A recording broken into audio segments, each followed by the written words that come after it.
E aí, galera do Colégio Equipe, vamos a mais uma aula da nosso sistema online. Para isso, eu vou fazer uma apresentação aqui para vocês. Compartilhar a minha tela aqui.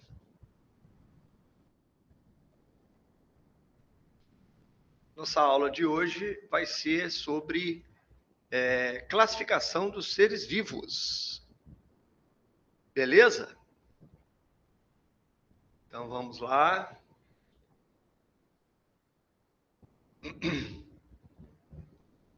Pegar a canetinha aqui. Então, é a parte de botânica, classificação dos seres vivos. Joia? Bem, a classificação do ser vivo é uma coisa tão importante que ela é inerente ao conhecimento.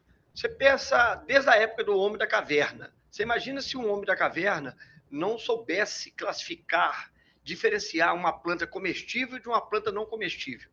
Ele ia comer uma planta não comestível e ia morrer. Portanto, a classificação, a separação, a distinção de espécies de seres vivos no meio ambiente é uma necessidade vital para o homem. Não é só questão de ciência, não. Não é só questão de organizar conhecimento sobre a biodiversidade que existe na Terra, não. Isso é importante também, mas é uma necessidade vital a classificação e a distinção dos seres vivos que existem no meio ambiente. A ciência que trata dessa classificação, ela chama taxonomia. A taxonomia, então, é a parte da biologia que trata da classificação dos seres vivos. O que a taxonomia faz? Ela agrupa os seres vivos de acordo com as suas semelhanças. E ela agrupa em quê? Em níveis taxonômicos, que a gente chama de taxons, tá? Esses taxons, esses níveis taxonômicos, eles são criados, eles são elaborados de acordo com o grau de morfologia, fisiologia que os seres vivos apresentam em comum, ou seja, com um grau de semelhança entre os seres vivos. E o parentesco genético, né? A parte botânica, a parte animal, zoologia, né? Todas as características dos seres vivos são levadas em consideração para criar os níveis taxonômicos. Esses níveis taxonômicos são agrupados de maneira hierárquica. Como assim? Você tem um nível mais simples, né? E o conjunto de níveis mais simples forma um nível mais complexo, e o conjunto desse nível mais complexo forma um outro mais complexo assim ainda, e isso vai aumentando o grau de complexidade. Hoje, para a gente lembrar de todos os níveis taxonômicos, nós temos essa palavrinha aqui, ó, doreficofage. Doreficofage. O que é doreficofage? Antes a gente só lembrava reficofage, né? Agora não, agora é doreficofage. Por que doreficofage? Porque os níveis taxonômicos que a gente tem hoje, né, mais moderno, é o domínio, o reino, o filo, a classe, a ordem, a família, o gênero e a espécie. Perceba que a espécie é o nível taxonômico mais homogêneo de todos. Tá? Você vê aqui um urso, ele é de uma espécie, né? Ursus americanos é a espécie do urso.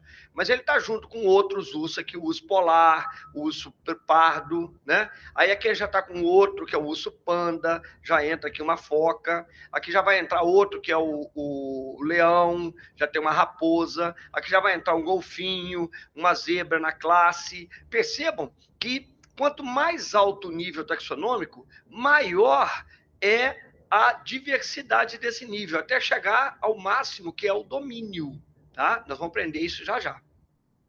Então, a unidade taxonômica, ou seja, a menor parte da taxonomia é uma espécie, tá?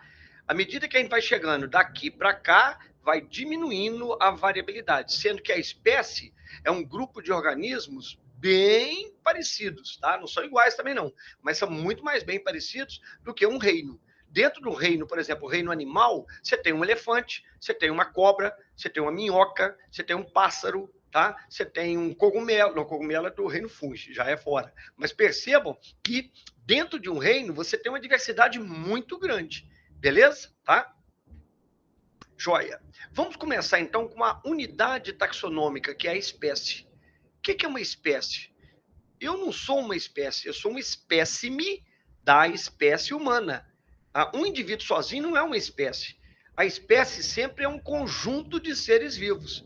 Se eu pego uma caixa e coloco uma aranha, uma barata e uma formiga lá dentro, eu tenho uma espécie? Não, eu tenho um conjunto de ser vivo, mas não é a espécie. Então não é qualquer conjunto de ser vivo. É um conjunto de ser vivos que tem características morfológicas, a forma do corpo tem que ser parecida. Fisiológica, como eles digerem, como eles fazem alimento, como eles elaboram a vida deles, tem que ser parecida também. Genéticas também, eles também têm que ter um parentesco genético muito grande, semelhantes. Então vamos lá. O que é uma espécie? É um conjunto de seres vivos com características morfológicas, fisiológicas e genéticas semelhantes. Cuidado, por exemplo, nós somos da mesma espécie, tá? Eu faço uma digestão semelhante com o que vocês fazem, tá? Eu respiro de um jeito semelhante ao que vocês respiram, tá? A forma do meu corpo é semelhante à forma do corpo de vocês, mas eu não sou geneticamente igual a vocês. Existem algumas variações, cor de cabelo, cor de pele, isso é natural de uma espécie. Eu não disse que nós temos que ser morfológica, fisiológica e genética iguais. Nós somos semelhantes. Agora, há uma necessidade importante para que dois seres sejam considerados da mesma espécie. Esses dois seres têm que ter capacidade de se cruzarem, formando descendentes férteis. Então, por exemplo, quando eu pego um cavalo, tá? E um jumento, ou uma jumenta, tá? Percebam que o jumento é de uma espécie e o cavalo é de outra. Se você cruza os dois, eles até conseguem ter um filho, que é a mula ou o burro. Só que essa mula e o burro, ele tem a genética tão diferente. Por quê? Porque os cromossomos do cavalo já são muito diferentes do cromossomo do jumento. Então, quando eles conseguem cruzar, o filho nasce estéril. Tá? Então, nesse caso, você pode considerar o cavalo e o jumento de espécies diferentes. Tá? Então, por exemplo, se você quiser cruzar uma raposa com um cachorro, não vai conseguir cruzar. Nem se você fizesse uma inseminação artificial, pegasse o espermatozoide de um e juntasse com o óvulo do outro, a diferença genética é tão grande que nem formar um embrião não vai formar. Significa que os dois são de espécies diferentes. Então, para serem da mesma espécie, você tem que ter um conjunto de seres vivos com características morfológicas, fisiológicas e genéticas semelhantes, com capacidade de se cruzarem, formando descendentes férteis. Beleza?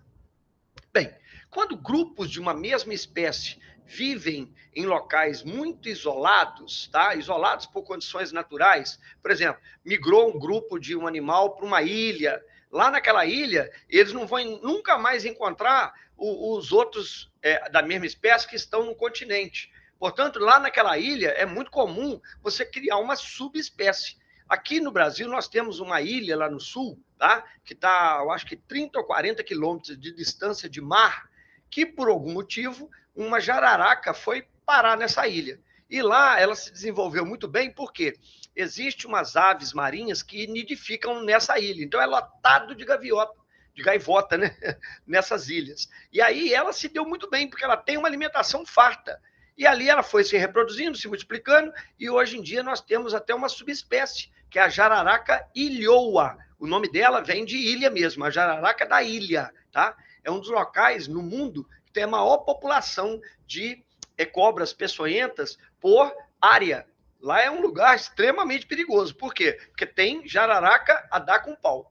Percebam que essa jararaca, ela ainda consegue, se você pegar uma daquela lá e trouxer para o continente, ela ainda consegue cruzar com a jararaca do continente e ter filhos. Então, ela não é uma espécie ainda. Pode ser que daqui a 1 milhão de anos ou 1000 anos, ela vire uma espécie separada, distinta. Mas hoje ainda não é. Aí a gente tem o conceito de subespécies. O que são subespécies? São grupos de indivíduos de uma espécie que, por estarem isolados, eles apresentam variações anatômicas, morfológicas, fisiológicas e bioquímicas tão grandes que parece que eles são de espécies diferentes, mas ainda conseguem se cruzar, eles ainda apresentam o que a gente chama de fluxo gênico. O que é o fluxo gênico? O gene da jararaca ilhoa ainda consegue se misturar com o gene da jararaca do continente. Por quê? os espermatozoides e os óvulos da jararaca ilhoa são compatíveis ainda com o espermatozoide e os óvulos da jararaca do continente. Portanto, eles ainda conseguem formar um filho, um descendente que ainda é fértil. Portanto, os genes de uma subespécie ainda conseguem misturar com a outra. A gente chama isso de fluxo gênico. Se existe o fluxo gênico, eles ainda são da mesma espécie. Então, subespécie são grupos isolados de uma mesma espécie que acabam desenvolvendo características bem diferentes, mas ainda apresentam o fluxo gênico. Portanto, ainda são da mesma espécie. Beleza? Para fazer a nomenclatura de uma espécie, foi criada um sistema chamado sistema binomial de nomenclatura, onde o nome de uma espécie é composto por dois nomes. Eles são escritos em latim, primeiro eles têm que ser destacados do texto. Como é que eu destaco o nome científico do texto? Ou eu grifo, ou eu escrevo em itálico, aquela letrinha deitadinha assim, ó, ou em negrito, tá? Quando você for escrever numa prova, eu sugiro você grifar. Porque como é que você vai escrever com a letra deitadinha em itálico? Não dá. Se você for datilografar, dá. Né? E como é que você vai escrever em negrito? Também não dá. Novamente, se você for datilografar, também dá. Tá? Então, para pôr num livro, pode ser feito o destaque com itálico ou grifado. Grifado não, negrito. Agora, se você for escrever, eu sugiro grifo, tá? Grifar. Beleza? Bem, esta palavra tem que ser em latim ou latinizada. Tá? Então, por exemplo, tem um pesquisador brasileiro, Oswaldo Cruz, que isolou o causador da doença de Chagas. Então, eles colocaram, um tripanossoma, né? Colocaram o nome dele de tripanossoma cruzi, porque foi o Oswaldo Cruz que isolou, né? E classificou esse ser vivo. Beleza? Então, cruzi, por quê? Porque vem do cruz e teve que latinizar. Tá? A primeira palavra sempre é um substantivo.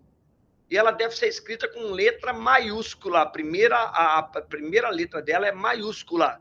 E essa primeira palavra sempre representa o gênero da espécie. Vamos voltar aqui para vocês lembrarem disso. Ó. Deixa eu apagar aqui. Vamos lá. Ó, dentro de um domínio, você tem vários reinos. Dentro de um reino, você tem vários filos. Dentro de um filo, você tem várias classes. Dentro de uma classe, você tem várias ordens. Dentro de uma ordem, você tem várias famílias. Dentro de uma família, você tem vários gênios. E dentro de um gênero, você tem várias espécies. E dentro de uma espécie, você tem vários seres vivos com características morfológicas, fisiológicas e genéticas semelhantes.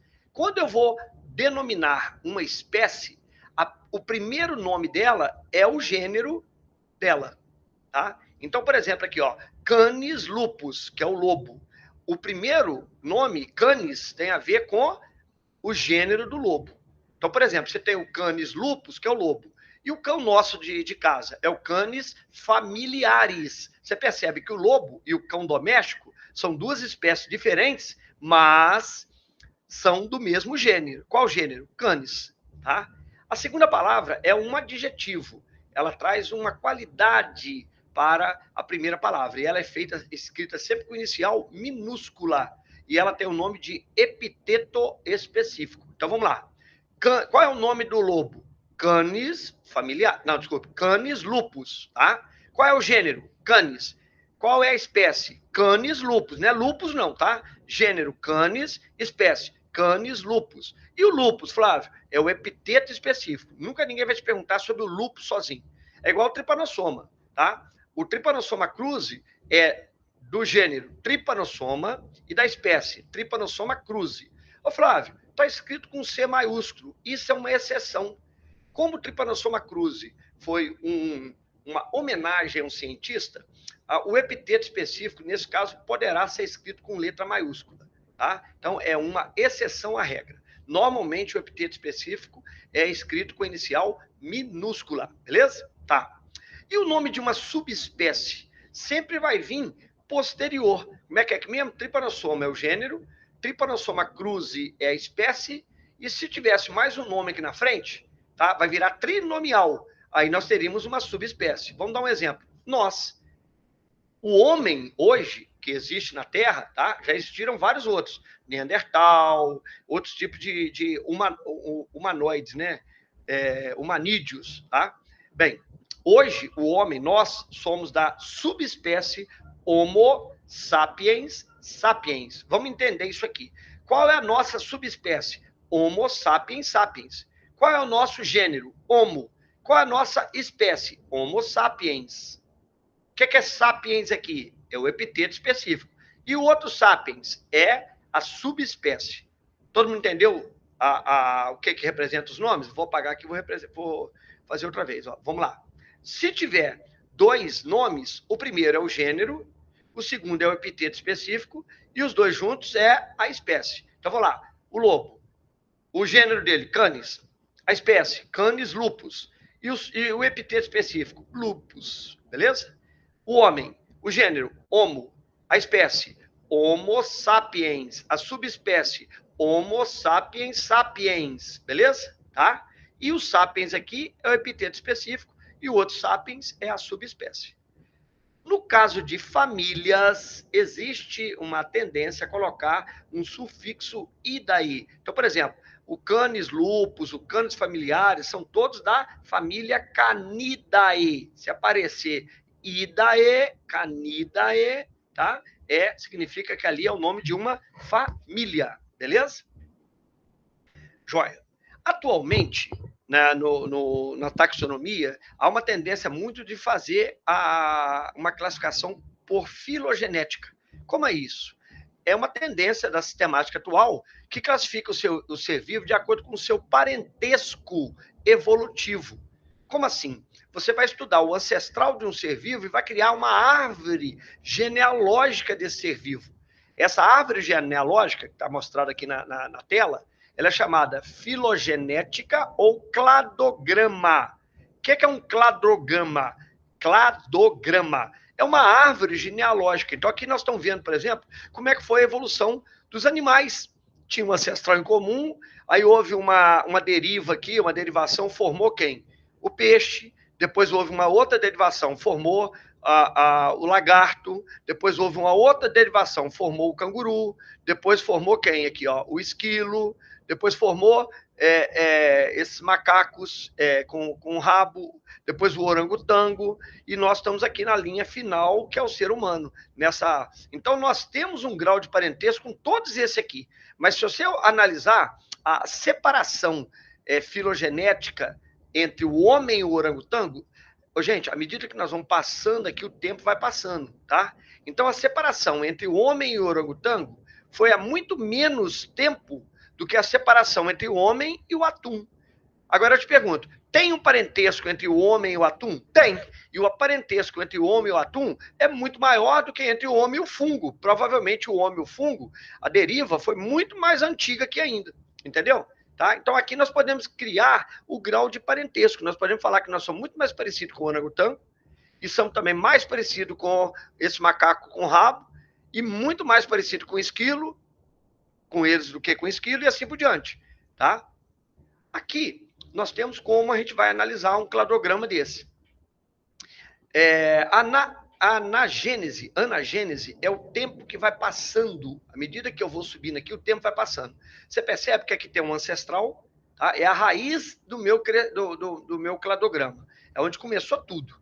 Aí aqui houve uma derivação. Ou seja, dois grupos começaram a se diferenciar aqui. A gente chama isso de deriva ou cladogênese. Tá? Por que cladogênese? Porque houve um nó, uma separação de grupos, e esses grupos nunca mais vão se encontrar. Eles vão virar espécies diferentes. Bem, esse primeiro aqui, ó, ele separou bem distante no tempo.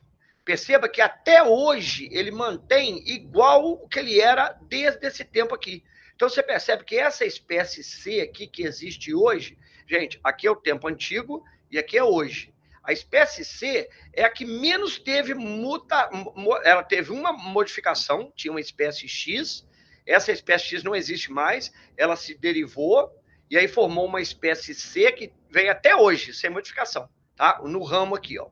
Aí teve uma outra espécie que também não existe mais, ela se modificou em mais duas espécies aqui outra vez, ó. E aí tem uma espécie A, a espécie B e a espécie C. Se você olhar pela deriva desse cladograma, deixa eu apagar aqui para vocês verem, tá? A espécie A e a espécie B tem muito mais parentesco evolutivo entre as duas do que ambas com a espécie C. Lógico que tanto A quanto B são parentes de C também, mas eles são parentes mais distantes. É como se eles fossem primos de segundo grau. E A e B seriam primos de primeiro grau. É mais ou menos assim que a gente tem que analisar o cladograma. Todo mundo entendeu? Tá? Então você tem a raiz, você tem o ramo, você tem a deriva ou cladogênese, tá? E você tem o passar do tempo, que é a anagênese, que é a passagem do tempo. E nós vamos vendo que aqui em cima nós estamos na época de hoje. Existem 3 espécies. E qual a relação entre elas? A é muito próxima de B, por quê? Porque a deriva dela, a separação delas foi muito mais recente, e C é muito mais distante de A e B, e ela é muito mais próxima do ancestral que foi que gerou os 3 espécies. Beleza? Tá. Na classificação de seres vivos, tá? Nós tivemos a primeira científica que se preocupou com isso na biologia foi Linneu. Linneu dividiu os seres vivos em 2 grupos, o reino animal e o reino vegetal. Na realidade, no trabalho de Linneu, tinha 3 reinos. Tinha o reino animal, vegetal e o reino mineral. Só que, gente, reino mineral é reino de ser bruto, não é de ser vivo. E nós estamos estudando o quê? Seres vivos. Então, quantos reinos Linneu criou? 3. Mas quantos reinos de seres vivos Linneu criou? 2. O reino animal e o reino vegetal. Bem, era uma classificação muito simples, que foi sendo modificada, depois veio o reino protista, que eram os intermediários, depois veio o reino fungi, e foi surgindo outros reinos. Aí apareceu os seres procariontes, os eucariontes, tá? Atualmente, a gente usa a classificação proposta em 1969 por um pesquisador chamado Whittaker, tá? Whittaker, ele dividiu os seres vivos em 5 reinos. Quais são eles? O reino Monera, o reino protista, o reino fungi, aportuguesando vira fungi, o reino metafita ou plantae e o reino metazoa ou animalia. Cuidado, hein, gente? Não tem reino animal e reino vegetal mais. Acabou. Hoje a gente fala ou fala metafita, ou fala plantae, ou fala metazoa ou animalia. Não tem mais animal nem vegetal. Esse reino acabou, tá? Monera, protista, fungi, metafita e metazoa, ou plantae e animalia. Bem, para distinguir esses 5 reinos, Linneu usou 3 critérios apenas. Olha que inteligente que Linneu foi, genial, ó, Linneu e Tucker, tá? Primeiro, a organização da célula deles. Como é que pode ser organizada uma célula? Pode ser menos organizada, procariota, ou mais organizada, eucariota. O número de células do corpo. O ser pode ser unicelular, mais primitivo, ou pluricelular, mais evoluído. E quanto à nutrição, nós temos os autótrofos, que podem fazer tanto quimiossíntese quanto fotossíntese, e nós temos os heterótrofos, tá aqui os heterótrofos, que vão fazer absorção ou ingestão. Qual a diferença? A absorção é quando o ser vivo heterótrofo não consegue comer o alimento. Então, o que ele faz? Ele prepara a enzima digestiva, digere o alimento lá fora do corpo, depois absorve. Isso é mais primitivo, tá, gente? O mais evoluído é o que a gente faz. A gente pega o alimento, come o alimento, ingere ele, põe ele dentro do meu corpo, garante que ele é seu, e aí faz a digestão, tá? Aqui eu tenho um gráfico mostrando os 5 reinos de Tucker, de acordo com os níveis de organização, tá? Nós temos aqui o menos organizado, que está aqui embaixo, que é o reino Monera. O que eles são? Eles são procariontes, unicelulares, podendo ser autótrofos, fazendo fotossíntese ou quimiossíntese, ou heterótrofos, fazendo só absorção, só absorve. Bactéria só absorve. Aí, mais evoluído um bocadinho que a maneira, vem o protista, que já não é mais procarionte, já é o quê? Eucarionte, tá? Ainda continua sendo unicelular. Ele pode fazer fotossíntese e pode fazer absorção ou ingestão, tá?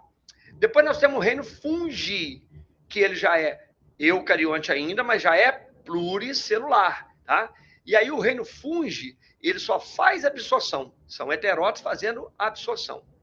Tem o reino plantae, que são eucariontes pluricelulares e só fazem fotossíntese. Então, do lado de cá do gráfico, ó, fotossíntese. E por último, o reino animalia, ou plantae, tá? Ou metazoa, tá? desculpa, metáfita, tá? Que é eucarionte, pluricelulares e fazem ingestão. Então, nesse lado de cá do gráfico. Nós vamos falar um pouquinho melhor sobre cada um desses reinos, tá? Vamos, antes de eu passar para os reinos, há atualmente a tendência a criar os domínios, porque por isso tem lá o de, re, de, co, faz. Como é que é? Vamos voltar lá atrás para a gente ver direitinho. Aqui, ó. Do, re, fi, co, faz. Do, re, fi, co, faz. Por que do, re, fi, co, faz? Domínio, reino, filo, classe, ordem, família, gênero, espécie. Beleza? O que é um domínio?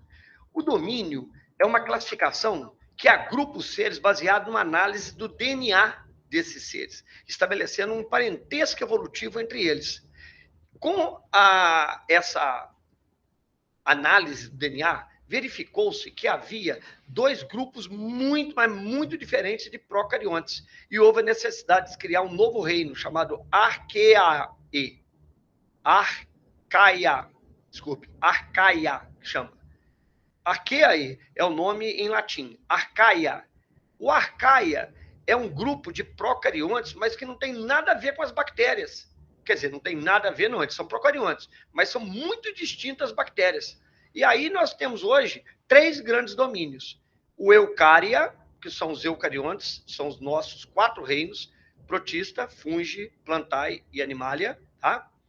O Bactéria, que é o antigo reino Monera, que engloba as bactérias e as algas azuis, e o Archaea, que é um grupo de árqueas primitivas que existem na Terra até hoje, tá? Aqui dá para a gente ver um cladograma mostrando o surgimento desses 3 domínios. Existia um ancestral em comum, que é a primeira célula viva da Terra, que está aqui embaixo, ó. Aqui, gente, o tempo passa da seguinte maneira, ó. Aqui eu estou na época antiga, aqui está chegando mais moderno, mais moderno, mais moderno, mais moderno, e aqui seria o mais moderno de todos. Percebam que, deixa eu apagar esse lenha aqui que eu fiz, tá? Aqui houve uma deriva e aqui surgiram todas as bactérias modernas. Você tem gram positiva, gram negativa, as bactérias, todas elas estão nessas linhas aqui. Tudo isso aqui é bactéria, ó. Bactéria e alga azul, beleza? Bem, observe que há outro ramo, né? A cladogênese aqui formou um outro ramo, e esse outro ramo gerou um ramo primitivo, que são as arqueias, tá? E ele evoluiu para os eucárias, que são os eucariontes, somos nós. Aí tem fungo, protista, animal, tá tudo aqui. Então percebam que a árquea ela é mais aparentada com a eucária do que com a bactéria. A bactéria é uma linha aqui de ramificação que separou da árquea e da eucária muito mais antigamente do que a árquea da eucária, tá? Então a árquea e a eucária têm um parentesco evolutivo muito mais próximo do que com a bactéria. Vamos começar da árquea, tá? O que é vamos dizer assim, o domínio árquea? São procariontes muito primitivos. Tá? Estudos hoje tentam identificar a primeira célula viva que apareceu na Terra, estudando justamente essas bactérias, essas árqueas. Não vou nem chamar de bactérias, são procariontes, mas não são bactérias, são árqueas. Elas são tão primitivas que o metabolismo dela é muito lento, muito baixo, e a reprodução dela é muito lenta. Por isso que elas demoram assim 20 anos para conseguir fazer uma divisão celular, 30 anos. Elas estão hoje praticamente iguais ao que elas estavam há 1 bilhão, 2 bilhões de anos atrás. Pra vocês terem ideia, a Terra ela tem 4,5 bilhões de anos a Terra. E só existe 1 bilhão de anos de vida na Terra. Então a vida na Terra, gente, é 1 bilhão de anos só. As arcaias, ou árqueas, que tem hoje na Terra, hoje mesmo, no mundo atual, elas são muito parecidas com as células que existiam há 1 bilhão de anos atrás. Por isso que os estudos mostram que a evolução dos seres foi a partir de bactérias primitivas, como essas árqueas. Tá? Por que essas bactérias elas vivem em locais inóspitos, em locais como crateras vulcânicas, lagoas ácidas, profundidade do solo, na geleira? Por quê? Aqui tem alguns desenhos, alguns retratos de fotografias dessas bactérias, dessas árqueas, tá? Por que elas vivem em locais muito inóspitos? Porque é o único lugar que sobra para elas. Elas são tão incompetentes na competição com os outros seres vivos que elas vivem nos lugares que sobram para elas, que é lagoas ácidas, profundidade do solo, sabe? Na profundidade do mar, tá? Bem, a bactéria, que é o reino bactéria, é o reino Monera. Nós podemos ler bactéria como se fosse o reino Monera. Quais são as características desse reino? Eles são procariontes, unicelulares, autótrofos, fazendo quimiossíntese, e são os únicos quimiosintetizantes da Terra, mas eles também podem fazer fotossíntese, e eles podem ser, as bactérias podem ser heterótrofos, mas só fazendo absorção. Elas são incompetentes, elas digerem a comida para depois absorver.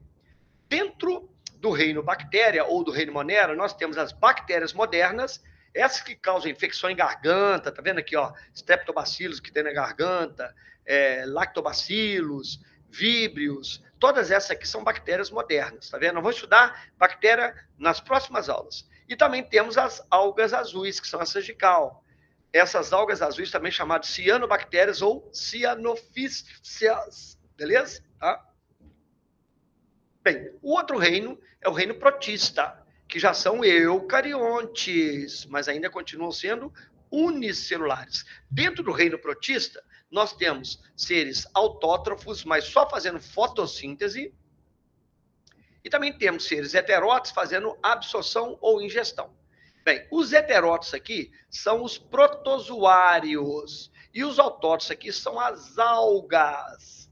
Há uma tendência hoje de estudar a alga pluricelular também junto com o protista. Então, quais seriam os protozoários que nós temos? Nós temos protozoário flagelado, tá? Nós temos protozoário ciliado, nós temos protozoário que emite pseudópode, que é uma ameba aqui, e assim por diante. Tem vários tipos de protozoários. E as algas? Nós temos aí o glenofita, crisofita, dinoflagelado, que é a pirrofita, temos as clorofitas, que são algas verdes pluricelulares, feofita, que são as algas pardas, também pluricelulares, e as rodofita, que são as algas vermelhas, também pluricelulares. Então, dentro do reino protista, nós temos os protozoários e as algas, beleza? Reino fungi. O reino fungi foi o último reino a ser distinto, né? Foi separado, foi o último reino a ser criado. Ele corresponde aos seres eucariontes pluricelulares, exceto a levedura. Levedura está aqui embaixo, um retrato de levedura. É o único fungo unicelular. É fungo, mas é unicelular, tá? Então é uma exceção. Eles são todos heterótrofos, fungo é heterótrofo. E ele só faz absorção. Fungo, ele tem que digerir a comida para depois absorver. Quem que são os fungos? São os mofos. Aqui tem um mofo, ó, no morango. Os bolores, as micoses, que tem uma micose no pé de atleta, no dedo da pessoa. Os cogumelos também são fungos mais evoluídos. Tá aqui os cogumelos, aqui, ó, tá? Tem vários tipos de cogumelos, ó, tá? E as leveduras, que são os únicos fungos unicelulares. Beleza? Ainda existe o reino metafita ou plantae, tá? Que são eucariontes pluricelulares, exceto algumas algas verdes, mas essas algas verdes, como eu disse, estão sendo agora estudadas aqui, ó, junto com os protistas, tá? Beleza.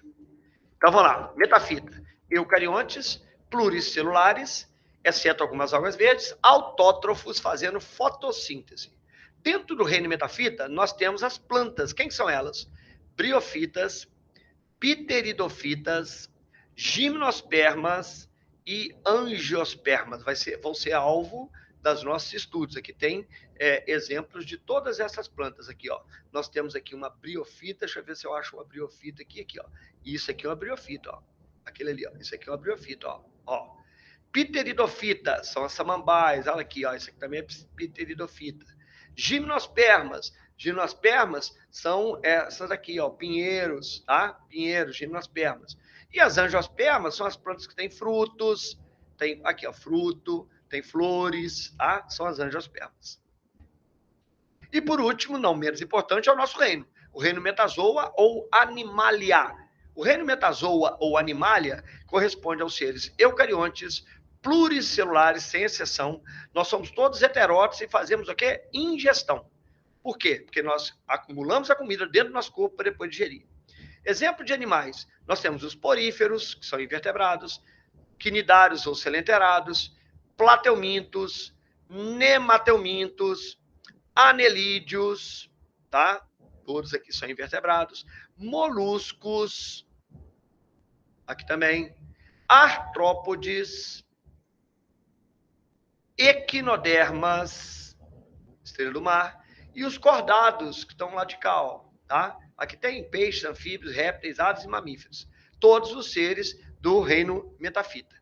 Beleza, gente? Com isso, nós acabamos a nossa aula de classificação. Espero que vocês façam agora os exercícios que estão lá no Seduca, nas lives para vocês, tá? E bons trabalhos. Boa aula para vocês. Um abraço a todos. E até já.